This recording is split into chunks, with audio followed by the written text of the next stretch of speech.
గెరారు దేశపు రాజు అయినటువంటి అబీమెలెకు పాపం చేసినప్పుడు అబ్రహాము భార్య అయిన శారాను తన ఇంట చేర్చుకున్నప్పుడు దేవుడు ఆ అబీమెలెకును మాత్రమే కాదు, ఆ ఇంట్లో ఉన్న వాళ్ళందరినీ కూడా చంపాలని చూశారు.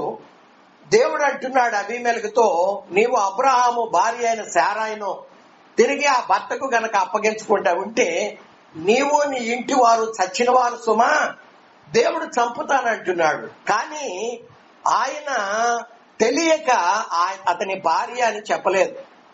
వాళ్ళు ఏమన్నారంటే భార్య భర్తలు ఇరువురు కలిసి, అతడు నా అన్న అని ఈమె చెప్పింది, అతడేమో ఆమె నా చెల్లెలని చెప్పింది. దానివల్ల ఆమెను ఇంట చేర్చుకున్నాడు.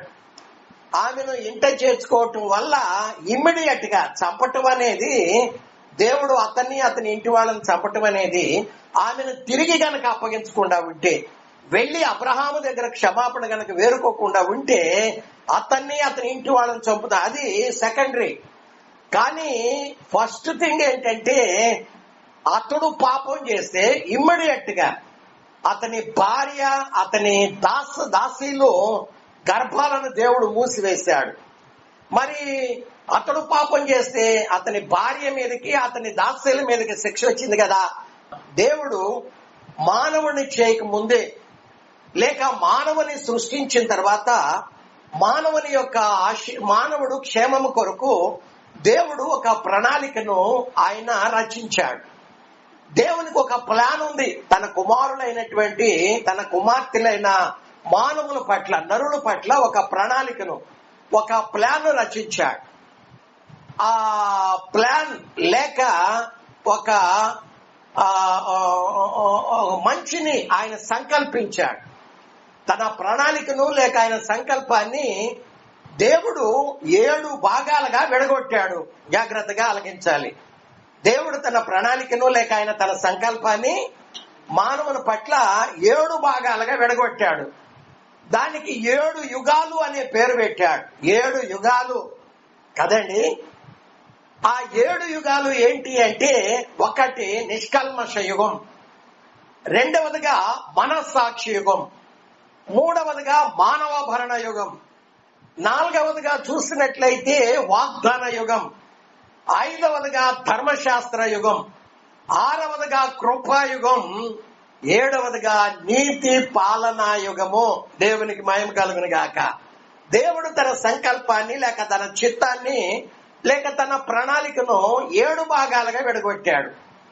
7 భాగాలు ఏంటో ఈ ఉదయకాలం మీ ముందు ఉంచాను. అయితే ఆదాము సృష్టించబడినప్పటి నుండి, ఆదామును దేవుడు సృష్టించినప్పటి నుండి ఆదాములో పాపం ప్రవేశించేంత వరకు, అంటే ప్రవేశించినంత వరకు, పాపం అతనిలో ప్రవేశించినంత వరకు అది నిష్కల్మష యుగం.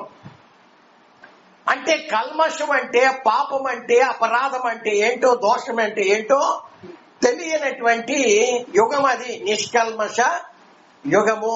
మానవుడు మరణించాలని దేవుడు సృష్టించలేదు, ఎల్లప్పుడూ జీవిస్తూనే ఉండాలి.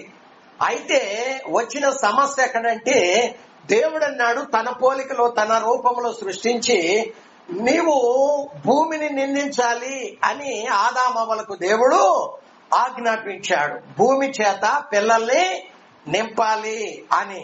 కానీ సమస్య ఎక్కడొచ్చిందంటే, ఆయన పాపము చేసిన తర్వాతే పిల్లలకంటూ మొదలు పెట్టినట్లు మనము చూస్తా ఉన్నాం. కాబట్టి నిష్కల్మష యుగంలో పాపము చేయనంత వరకు ఎన్ని వందల వేలు సంవత్సరాలు ఆయన జీవించాడో మన చరిత్రకు ఆధారం లేదు. ఎప్పుడైతే ఆదాములో పాపం ప్రవేశించిందో, పాపం ప్రవేశించినప్పటి నుండి నోవహు జల ప్రళయం వరకు చూసారా, పాపం ప్రవేశించినప్పటి నుండి నోవహులో జల ప్రళయం వచ్చేంత వరకు దాన్ని మనస్సాక్షి యుగము అంటారు. ఆ కాలంలో ఎటువంటి ప్రవక్తలు, యాజకులు, ఎటువంటి పాస్టర్లు, ఎటువంటి ధర్మశాస్త్రము, ఎటువంటి బైబిల్ గ్రంథము వాళ్ళకి ఇవ్వబడలా. వాళ్ళేదైనా అంటే దాని కాలం ఆదాములో పాపం ప్రవేశించినప్పటి నుండి జల ప్రళయం వరకు 1654 సంవత్సరాలు. 1653 సంవత్సరాలు. ఈ 1653 సంవత్సరాల మనస్సాక్షి యుగంలో ఎవడైనా పాపం చేశాడనుకోండి, మనస్సాక్షిని దేవుడు వాళ్ళలో పెట్టాడు. రేపు వాళ్ళు చనిపోయారు, వాళ్ళు తిరిగి లేపి తన ధవళ సింహాసనం ముందు నిలబెట్టుకున్నప్పుడు వాళ్ళలో ఒక మనస్సాక్షి పెట్టాడు. ఇప్పుడు ఉదాహరణకి కయ్యూను ఉన్నాడు. తన తమ్ముడైన హేబేలును పొలంలోకి తీసుకుని వెళ్లి మంచి మాటలు చెప్పి అతన్ని హతమార్చాడు, హత్య చేశాడు, మర్డర్ చేశాడు. రేపు ఇప్పుడు అతని తమ్ముడిని మర్డర్ చేస్తున్నప్పుడు, హత్య చేస్తున్నప్పుడు అతనిలో ఉన్న మనస్సాక్షి ఏం చేసింది? అతన్ని గద్దించింది. కయ్యనో జాగ్రత్త, దేవుని చేత సృష్టించబడిన నీ తమ్ముడైన హేబేలును నువ్వు చంపుతున్నావు. ఏ నేరం లేకపోయినా కానీ నువ్వు పగ ద్వేషం పెట్టుకుని, కక్ష పెట్టుకుని అతను అన్యాయంగా చంపుతున్నావు. నువ్వు చనిపోయినా కానీ రేపు తీర్పులోకి వస్తావు కాబట్టి నిత్యమైన నరకాగ్ని గుండం ఉంది అని అతని మనస్సాక్షి అతని మీద దోషం మోపుంటది, గద్దించి ఉంటది, నేరం మోపుంటది. రేపు దేవుడు అతన్ని లేపి తన ధవళ సింహాసనం మీద కూర్చొని పెట్టుకున్న ధవళ సింహాసనం మీద కూర్చోండి ఆయన నేరం మోపుతున్నప్పుడు, ఆయన తీర్పు తీరుస్తున్నప్పుడు ఆ మనస్సాక్షిని బట్టియే తీర్పు తీరుస్తా వచ్చాడు. దేవునికి మహిమ కలుగును గాక. కాబట్టి ఒకటి నిష్కల్మష యుగము, రెండవదిగా మనస్సాక్షి యుగం. అది 1653 సంవత్సరాల కాలం. అయితే నోవహు జల ప్రళయం మొదలుకొని ఆదికాండం 12వ అధ్యాయం 1వ వాక్యంలో అబ్రహామును దేవుడు పిలిచేంత వరకు మానవ భరణ యుగం. దాని కాల పరిమితి 427 సంవత్సరాలు.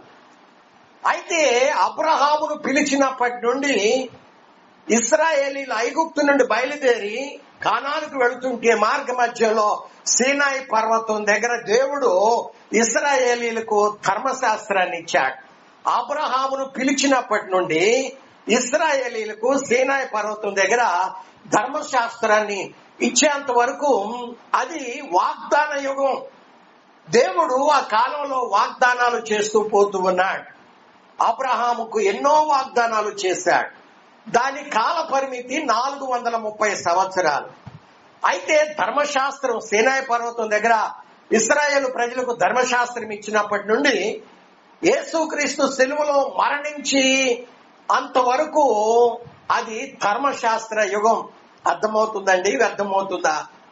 ధర్మశాస్త్ర యుగం అంటే సీనాయి పర్వతం నుండి యేసుక్రీస్తు సిలువలో మరణించేంత వరకు ధర్మశాస్త్ర యుగం. కాబట్టి ధర్మశాస్త్రంలో దేవుడు అనేకమైన ఆజ్ఞలు ఇచ్చాడు. దాన్ని వారు అక్షరాలా పాటించాలి. కాబట్టి దాని కాల పరిమితి 1500 సంవత్సరాలు. అర్థమవుతుందండి? నిష్కల్మష యుగమేమో దాని కాల పరిమితి లేదు, క్యాలెండర్ ఇంకా స్టార్ట్ కాల. ఆదాములో పాపం ప్రవేశించినప్పటి నుండి నోవహు జల ప్రళయం వరకు మనస్సాక్షి యుగం 1653 సంవత్సరాలు. నోవహు జల ప్రళయం నుండి అబ్రహామును పిలిచేంత వరకు అది మానవ మరణ యుగం 427 సంవత్సరాలు. ఆ అబ్రహామును పిలిచినప్పటి నుండి సీనాయి పర్వతం దగ్గర అరణ్యంలో దేవుడు ధర్మశాస్త్రం ఇచ్చేంత వరకు వాగ్దాన యుగం. దాని కాల పరిమితి 430 సంవత్సరాలు. ధర్మశాస్త్రం ఇచ్చినప్పటి నుండి యేసుక్రీస్తు సిలువలో మరణించేంత వరకు అది ధర్మశాస్త్ర యుగం. దేవుని స్తోత్రం. దాని కాల పరిమితి 1500 సంవత్సరాలు. అంటే 4 సువార్తలు వచ్చాయి. మత్తయి సువార్త, మార్కు సువార్త, లూకా సువార్త, యోహాను సువార్త. ఈ 4 సువార్తలు యేసుక్రీస్తు జననం, జీవితం, మరణం, ఆ 4 సువార్తలు ఉన్నాయి.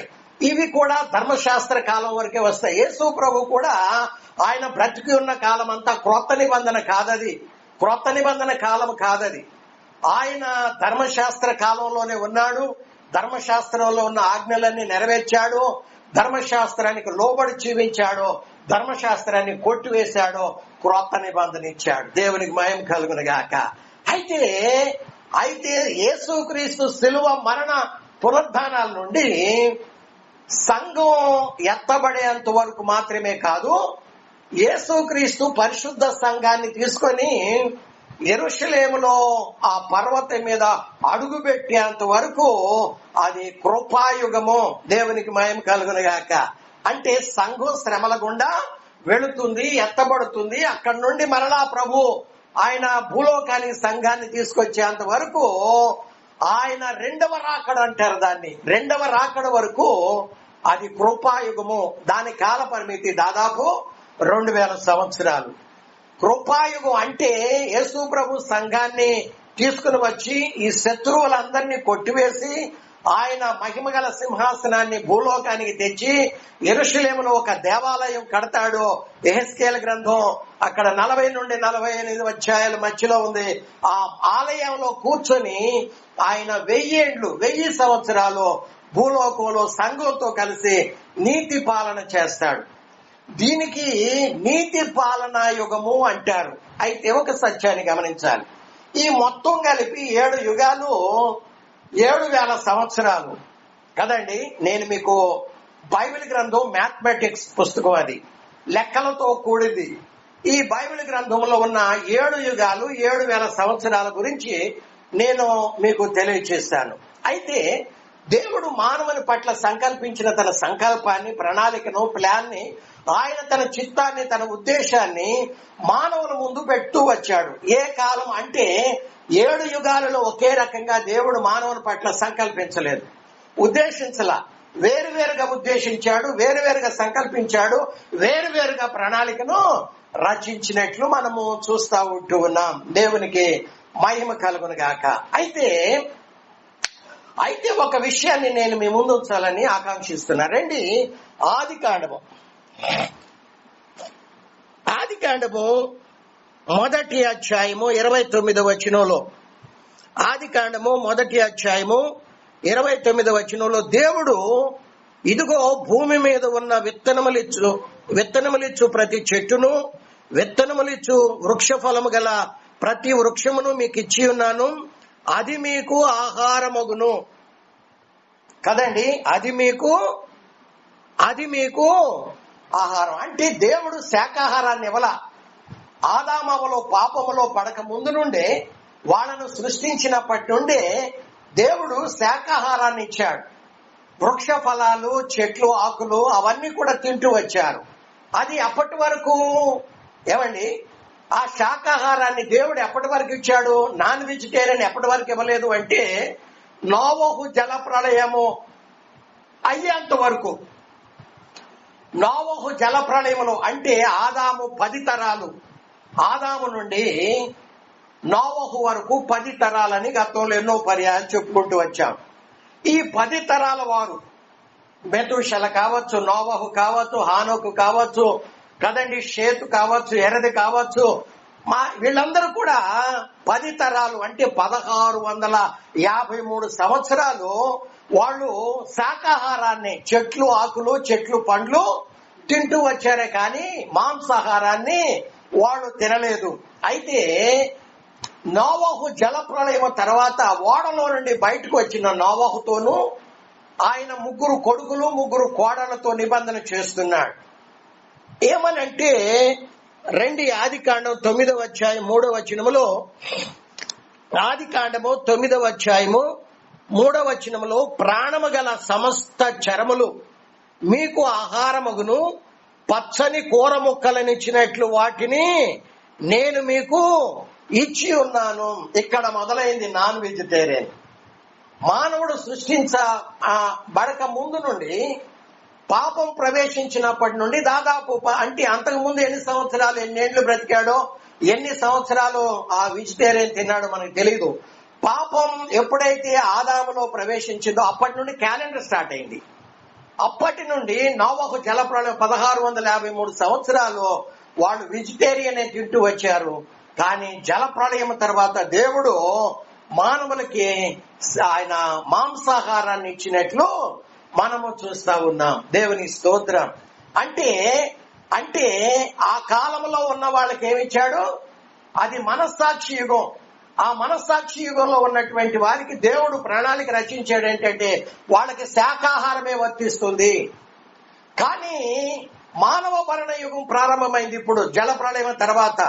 అక్కడి నుండి ధర్మశాస్త్రం సీనాయి పర్వతం దగ్గర ధర్మశాస్త్రం ఇచ్చేంత వరకు ఈ 427 సంవత్సరాలు ప్లస్ 430 సంవత్సరాలు అంటే 857 సంవత్సరాలు మానవ భరణములోను యుగములోను వాగ్దాన యుగంలోను 857 సంవత్సరాలు దేవుడు వాళ్ళకి శాకాహారాన్ని ఇచ్చినట్లు మాంసాహారాన్ని కూడా ఇచ్చాడు. అయితే ఒకటి ఈ విషయాన్ని గమనించాలి, దేవుడు తినమన్నాడు కదా అని అన్ని తింటూ వచ్చారు.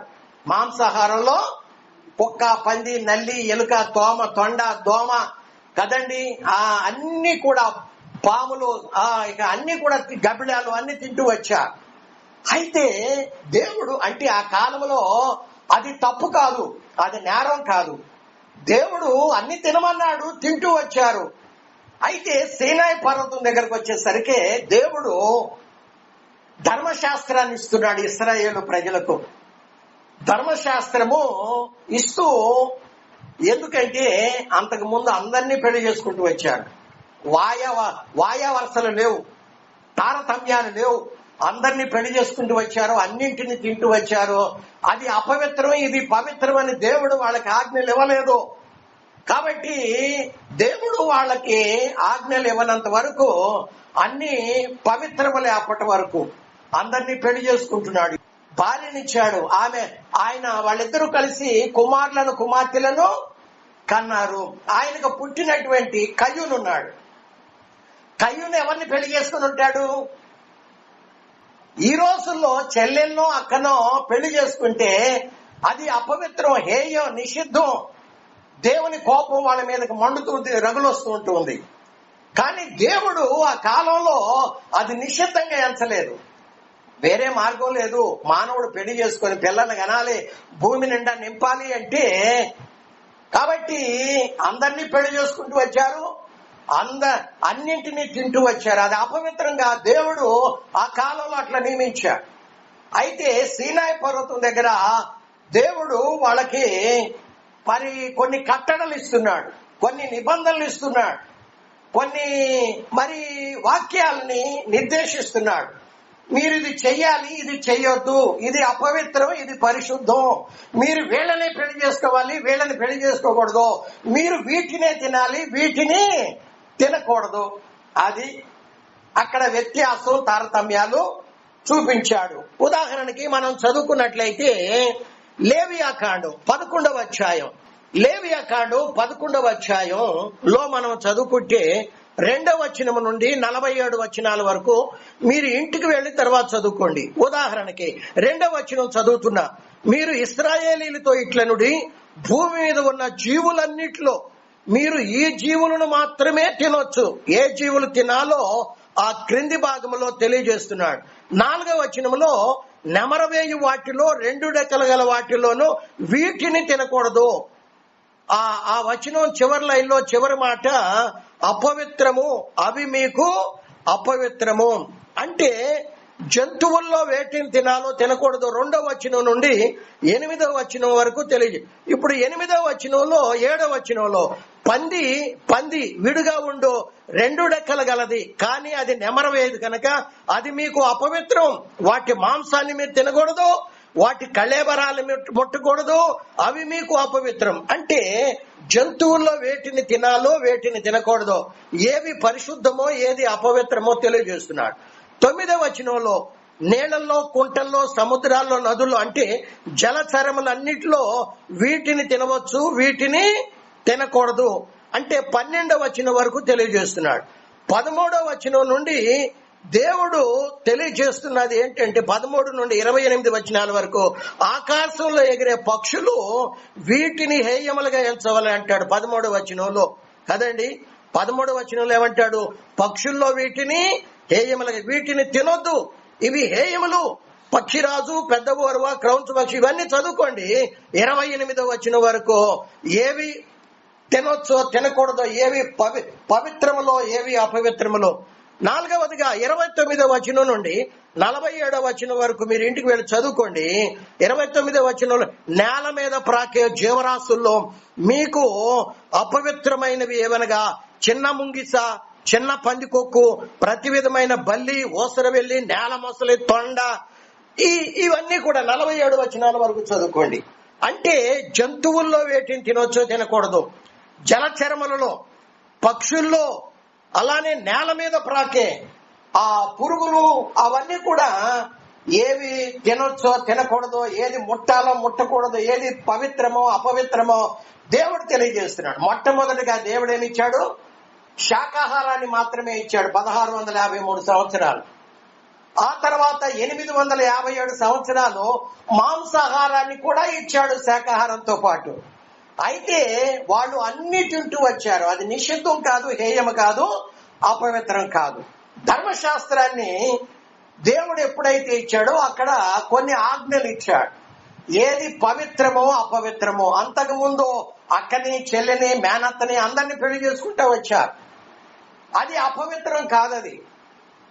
అది ఆ యుగంలో ఉన్న వాళ్ళకి దేవుడి యొక్క ప్రణాళిక నిర్దేశించాడు. దాన్ని వాళ్ళు చేస్తూ వచ్చారు. తర్వాత మరొక యుగంలోకి వచ్చేసరికి ఇలాగు రచించాడు. మరొక యుగంలోకి వచ్చేసరికి మీరు ఇష్టం వచ్చినట్లు ఎవరిని పడితే వాళ్ళని పెళ్లి చేసుకుంటానికి వీలు లేదు, దేన్ని పడితే దాన్ని తినటానికి వీలు లేదు, మీరు దేన్ని పడితే దాన్ని ముట్టడానికి వీలు లేదు అని దేవుడు నిర్దేశించినట్లు మనము చూస్తాం. సమయం అయిపోయింది, అయినా కానీ నేను ఒక్క 10 నిమిషాల్లోపు ముగించడానికి ప్రయత్నం చేస్తా, ఓపిక పట్టండి. అయితే నా ప్రశ్న ఏంటి అంటే, ఉదాహరణకి రండి, ద్వితీయోపదేశకాండం 24వ అధ్యాయం 16వ వచనం. ద్వితీయోపదేశకాండం 24వ అధ్యాయం 16వ వచనములో కుమారుల దోషమును బట్టి తండ్రులకు మరణశిక్ష విధింపకూడదు. దేవుని ధర్మశాస్త్రంలో ఉన్న ఆజ్ఞ ఏంటి అంటే, కుమారుల దోషమును బట్టి కుమారుడు పాపం చేస్తే తండ్రి మరణశిక్ష మరణించకూడదు అంటున్నాడు. అలాగే తండ్రులు పాపం చేస్తే కుమారులకు మరణశిక్ష విధింపకూడదు. ఎవడు పాపం చేస్తే వాడే మరణశిక్ష విధించాలి అని దేవుడు ధర్మశాస్త్రంలో ఆజ్ఞ ఇచ్చాడు కదండి. కదా, సినాయి పర్వతం దగ్గరకు వచ్చేసరికి కానీ అబీమెలెకు, గెరారు దేశపు రాజు అయినటువంటి అబీమెలెకు, ఆయన ఉన్న కాలం ఏంటి? అబ్రహామును పిలిచినప్పటి నుండి ధర్మశాస్త్రం ఇచ్చేంత వరకు, అంటే అది వాగ్దాన యుగం. వాగ్దాన యుగంలో దేవుడు ఎవడైనా పాపం చేస్తే, ఆ ఇంటి యజమానుడు కనుక పాపం చేస్తే ఆ ఇంటిలో వాళ్ళందరికీ మరణ శిక్ష విధించబడుతుంది, లేక ఏదో రకమైన శిక్ష ఆదుగది. ఇంట్లో ఏ ఒక్కడు పాపం చేసినా, ఇంటి యజమానే కాదు, ఇంట్లో కుమారుడు పాపం చేసినా కానీ తండ్రి చచ్చేవాడు, తల్లి చచ్చేది. ఆ ఇంట్లో అందరూ చావాల్సిందే, లేక వాళ్ళ ఇంట్లో గర్భాలు మూయబడాల్సిందే. అదండి, ఉదాహరణకి అబీమెలెకు పాపం చేస్తే దేవుడు ఏం చేశాడు? ఆయన భార్య గర్భాన్ని మూసాడు, ఆ దాసీల యొక్క గర్భాన్ని మూసాడు. అతని భార్యను తిరిగి అప్పగించకుండా ఉంటే అబీమెలెకుతో పాటు ఆ ఇంట్లో వాళ్ళందరూ చస్తారని దేవుడు ఖండితంగా మాట్లాడాడు. అంటే ఆ 857 సంవత్సరాలు, అంటే అది వాగ్దానం, అంటే 430 సంవత్సరాలు ఆ సంకల్పాన్ని దేవుడు సంకల్పించాడు, లేక ఉద్దేశించాడు మానవుని పట్ల. అయితే ధర్మశాస్త్ర కాలం వచ్చేసరికి, యుగం వచ్చేసరికి దాన్ని కొట్టేశాడు. దాన్ని ప్రక్కన తొలగించి తప్పించి దేవుడు ఇప్పుడు ఏమంటున్నాడంటే, తండ్రి పాపం చేస్తే కుమారుడు చావడు, లేక ఆ ఇంటి వాళ్ళు శిక్ష అనుభవించరు. ఆ ఇంట్లో ఎవడైనా కుమారుడు తప్పు చేస్తే తండ్రి గాని తల్లి గాని ఆ ఇంట్లో ఎవడు కూడా శిక్ష అనుభవించడు అని మాట్లాడుతున్నాడు. ఉదాహరణకి మరి 2 క్రానికల్, దినవృత్తాంతముల 2వ గ్రంథం 25వ అధ్యాయం అనుకుంటాను, 25వ అధ్యాయం అనుకుంటా, 3-4 వచనాలు. యూదుల మీద యోవాషు పరిపాలన చేస్తున్నాడు. యోధా జాతి మీద యోవాషు అనేవాడు పరిపాలన చేస్తున్నాడు. అయితే అతని క్రింద పనిచేసే ఆయన సేవకులు యోవాషు మీద కుట్ర పన్ని అతన్ని హత్య చేశాడు.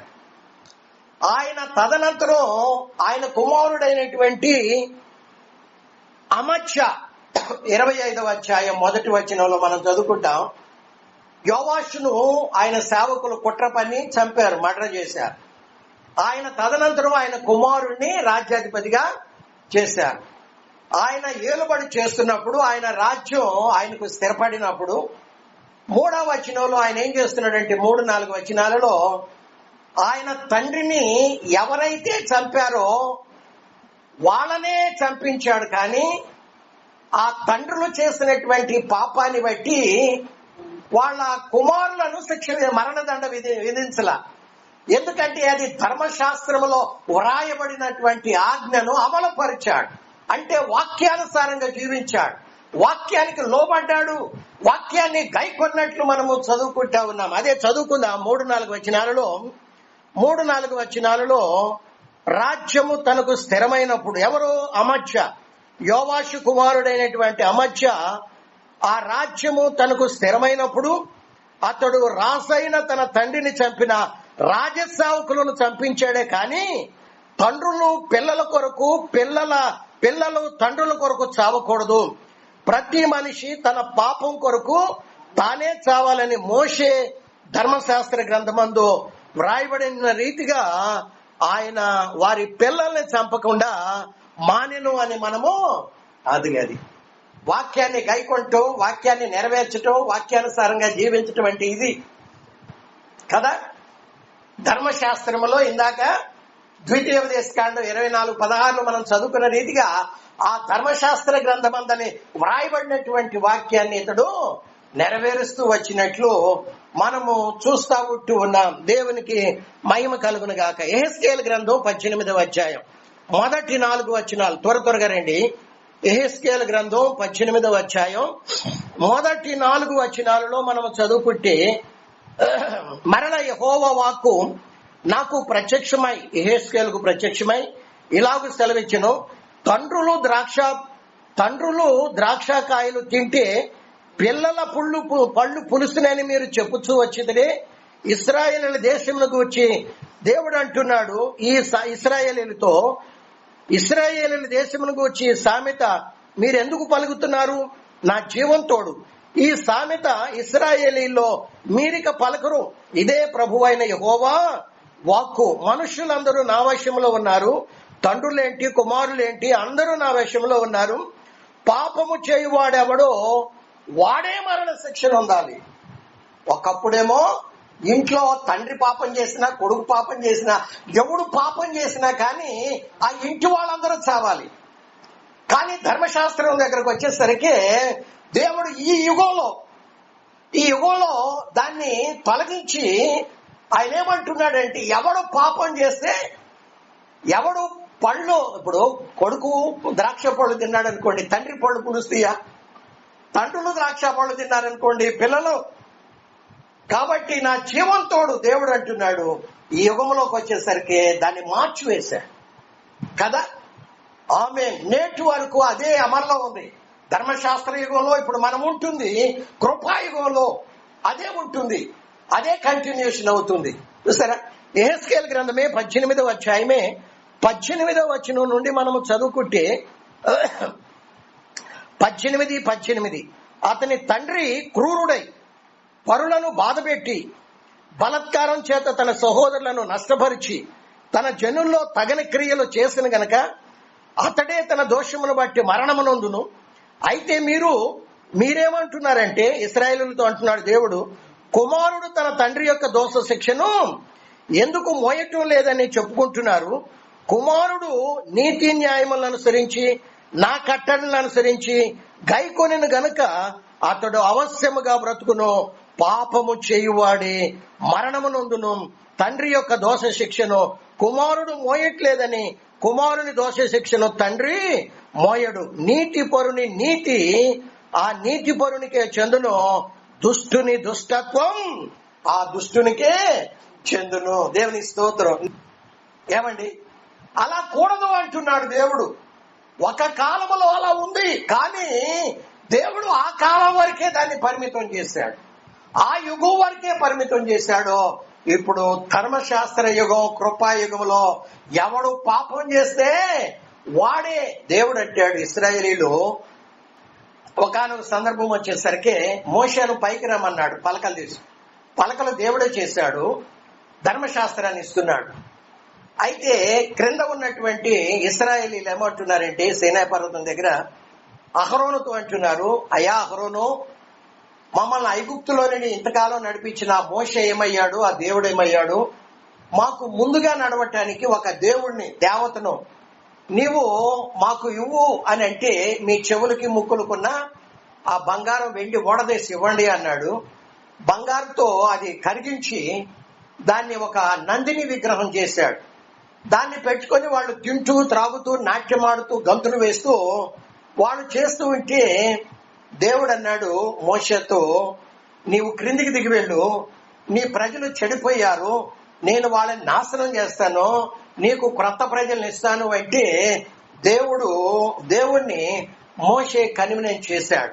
కన్వినెన్స్ చేసి ఆయన్ని ఆ కోపం మళ్ళుకునేటట్లు చేశాడు. అయితే దేవుని కోపం ఇక్కడ ఇంకెక్కడైనా మణుతుందేమోనని దేవుడు మోషే దేవుని ఎదుట సాగిలపడి ఏమంటున్నాడు అంటే నిర్గమకాండం 32వ అధ్యాయం ఏమంటున్నాడు, ముగించుకుందామండి. నిర్గమకాండం 32వ అధ్యాయం ఏమంటున్నాడంటే 31, 32 వచనాలు, 31 నుండి 33 వచనాల వరకు.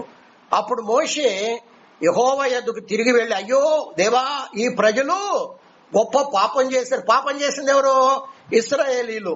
వాళ్ళు బంగారు దేవతను తమ కొరకు చేసుకున్నారు. అయ్యో, నువ్వు వాళ్ళ పాపాన్ని ఒకవేళ పరిహరించితివా సరి, లేకుంటే నీవు వ్రాసిన నీ గ్రంథంలో నుండి నా పేరు తుడిచివేయమని బతిమాలుకుంటున్నా.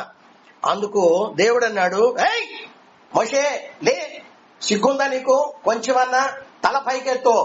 ఎవడు నా ఎదుట పాపం చేశాడో వాడినే నేను శిక్షిస్తాను, కానీ నీలో ఏ పాపం లేదు. అయితే వాళ్ళనేమో బ్రతికించమంటున్నావు, నీ పేరేమో జీవ గ్రంథంలో నుండి అలా కూడదు. నా ఎదుట ఎవడు పాపం చేశాడో వాడే శిక్షార్హుడు. దేవునికి మహిమ కలుగును గాక. ఒకానొక సందర్భం వచ్చింది, క్రొత్త నిబంధన, అది క్రొత్త నిబంధన కాదు, యోహాను సువార్త 9వ అధ్యాయం 2వ వచనం. యేసు ప్రభు నరావతారిగా భూలోకంలో ఉన్నప్పుడు ఆయన శిష్యుల వెంట తీసుకొని పోతుంటే శిష్యుల కంట పుట్టుక గుడ్డి వాడు ఒకడు కంటపడ్డాడు. ఒకడు కంటపడితే శిష్యులు అడుగుతున్నారు ప్రభుని, ప్రభువా, వీడు గుడ్డివాడై పుట్టడానికి పాపం చేసింది వీడా, వీడి తల్లిదండ్రులా?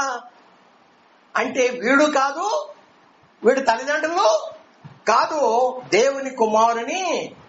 కొన్ని శిక్షలు, కొన్ని కార్యాలు ఎందుకు వస్తాయంటే గురుడితనం కానీ, మూగతనం కానీ, అంధత్వం కానీ, లేకుంటే ఏదైనా కానీ, అంగవైకల్యం ఏదైనా కానీ వస్తుంది అంటే కొన్నేమో తల్లిదండ్రుల వల్ల కానీ పిల్లలు అట్లా చేయరు. కానీ తల్లిదండ్రులు కాదు, వాడు కాదు, దేవుని కుమారుని మహిమ కొరకే వచ్చింది అని యేసు ప్రభు ఏం చేశాడు, క్రింద ఉమ్మి వేసి బురద వాడి కంటికి పూసి నువ్వు వెళ్ళి కడుక్కొని రమ్మన్నాడు. వాడు వెళ్ళి కడుక్కొని చూపు పొందినట్లు. అప్పుడు దేవుని కుమారునికి ఏం కలిగింది? చూసిన వాళ్ళందరూ కూడా ఈయన పరలోకము నుండి దిగి వచ్చినటువంటి వాడు అని మహిమపరిచినట్లు మనము చూస్తా ఉన్నాం. తలను వంచుదాం, కళ్ళు మూద్దాం. సమయం చాలా గతించిపోయింది. దేవుని బిడ్డలారా, వాక్యాన్ని మనం లోతుగా చదవాలి. గుడ్డిగా ఏది చెప్తే అది నమ్మకుండా మనం నమ్ముకుంటూ పోతే మనం ఈ లోకంలో ఎంతో నష్టం అనుభవిస్తూ ఉంటాం. ఎవరైనా ఒకవేళ తల్లిదండ్రులు పాపం చేశారనుకోండి, బిడ్డలు ఒకవేళ శిక్ష మోస్తున్నారనుకోండి, అయ్యో పాస్టర్ గారు ఇట్లా చెప్పాడు, అభిమేలకు ఆ ఇంటి పెద్ద పాపం చేస్తే ఆ ఇంట్లో వాళ్ళ గర్భాలు మొయ్యబడ్డాయి, దేవుడు అతని ఇంటి వారిని చంపుతానంటున్నాడు, అయ్యో నేను పొరపాటునో తొందరపడో పాపం చేశాను, నా ఇంట్లో వాళ్ళు శిక్ష మోస్తున్నారు అని వాళ్ళు దిగులు పెట్టుకొని మంచం బట్టి దాన్నే మానసికంగా మరి వాళ్ళు కృంగిపోతూ రోజు రోజుకి హాస్పిటల్ పాలై లక్షలు పోగొట్టుకొని వాళ్ళ ప్రాణాలు కోల్పోతున్నటువంటి వారు. ఒకవేళ మీ ఇంటిలో ఎవరికైనా శిక్ష మోస్తున్నారనుకోండి, అంతకు ముందు ఎవరైనా మీలో వారు ఏదైనా తప్పు చేశారనుకోండి, అయ్యో నేను చేసిన తప్పును బట్టి నా ఇంట్లో వాళ్ళు శిక్ష మోస్తున్నారే, అయ్యో అయ్యో దీనికి కారణం నేనే అని కుమిలిపోతూ బాధపడుతూ రోగాలు తెచ్చుకొని లక్షల రూపాయలు వదిలించుకొని చాలా మంది మంచం బట్టి ప్రాణాలు విడిచిన వాళ్ళు ఉన్నారు. అందుకే చెప్తున్నాను, దేవుని వాక్యం లోతుగా చదవాలని ప్రతి వారం పదే పదే చెప్తున్నాను. వాక్యాన్ని కనీసం చదవండి. మీరు తిన్నా తినకపోయినా, నిద్రించినా నిద్రించకపోయినా, కాలకృత్యాలు తీర్చుకోకపోయినా కనీసం వాక్యం అర్థం చేసుకుంటూ 3 అధ్యాయాలు చదవండి. చదవాలన్నాడు కదా అని లబలబా చదువుకుంటా పోతే అర్థం కాదు. ఒక వచనం అర్థమైందాక అక్కడ నిలిచి ఉండండి. ఒక వచనం అర్థమైతేనే 2వ వచనంలోకి వెళ్ళండి. ఒక పారాగ్రాఫ్ అర్థమైతేనే 2వ పారాగ్రాఫ్ లోకి వెళ్ళండి. అలా అర్థం చేసుకుంటూ చదువుతూ ఉంటే వాక్యం ఎలా చెప్తుంది, ఇదిగో తండ్రులు పాపం చేస్తే ఆ ఇంటి వాళ్ళ మీదకి, ఆ ఇంటి వాళ్ళు ఎవడైనా ఒక్కడు పాపం చేస్తే ఇంట్లో వాళ్ళందరికీ శిక్ష రాదు. అది ఒక కాలంలో, అది వాగ్దాన కాలంలో, అబీమెలెకు అబ్రహాములో ఉన్నటువంటి కాలంలో అది దేవుడు ఆవిగా ఆయన సంకల్పించాడు. కానీ ధర్మశాస్త్ర కాలము నుండి దేవుడు దాన్ని తొలగించి వేశాడు. కాబట్టి నేను పొరపాటు చేస్తే నేను దేవుని ఎదుటికి నా పాపాన్ని తీసుకుని రావాలి. 2వదిగా ఎవరికి విరోధంగా పాపం చేశానో వాళ్ళ దగ్గరకు వెళ్లి నేను క్షమాపణ వేడుకోవాలి. దేవుడు నమ్మదగిన వాడు, నీతిమంతుడు, ప్రతి దుర్నీతి నుండి నన్ను విడిపించి కాపాడుతాడని మనం తెలుసుకుంటాం. అబీమెలెకు కాలంలో మాత్రమే అతను చేసిన పాపాన్ని బట్టి ఇంట్లో వాళ్ళని దేవుడు శిక్షించాడు తప్ప. కాబట్టి ఈ కాలము ఎవడు తప్పు చేస్తే వాడే మరణ శిక్ష, ఎవడు తప్పు చేస్తే వాడే శిక్ష. ఒకవేళ అది క్షమించదగింది అయితే నువ్వు ప్రభు సన్నిధిలోకి తీసుకొని రావాలి. 2వదిగా ఎవరికి విరోధంగా పాపం చేసామో వాళ్ళ ఎదుటికి తీసుకొచ్చి క్షమాపణ వేడుకోవాలి. 3వదిగా పరిశుద్ధుని దగ్గర మన పాపాన్ని ఒప్పుకుంటే పరిశుద్ధుడు మన పాపానికి పరిష్కారం, దాని నుండి బయట ఎలా పడాలో ఆయన మనకు మార్గాన్ని తెలియజేస్తాడు. అంతేకాకుండా పరిశుద్ధుడు మన కొరకు, ఆ పరిశుద్ధుడు ఎలాంటి వాడై ఉండాలంటే నమ్మదగినటువంటి పరిశుద్ధుడు, నమ్మకమైన ఆయన పరిశుద్ధుడిగా ఉండాలి. అటువంటి పరిశుద్ధుని దగ్గర మనం గనక ఒప్పుకుంటే ఆ పరిశుద్ధుడు మనకు మార్గాన్ని, బయటపడటానికి మార్గాన్ని చూపించడమే కాదు, మరొకటి ఆయన మన నిమిత్తమై ప్రార్థన చేస్తాడు. అప్పుడు ఆ పరిశుద్ధుని యొక్క విజ్ఞాపనకు దేవుని యొక్క ప్రత్యేకమైనటువంటి స్థానం ఉన్నట్లు మనము చూస్తా ఉన్నాం. అటువంటి ప్రార్థనలకు ఇమ్మీడియట్ గా మరి జవాబు వస్తుంది. అప్పుడు మన పాపాలు క్షమించబడి శిక్షల నుండి విడుదల పొందుతాం. అట్టి కృప పరిశుద్ధాత్మ దేవుడు మనకు అనుగ్రహించునుగాక. ప్రార్థించండి.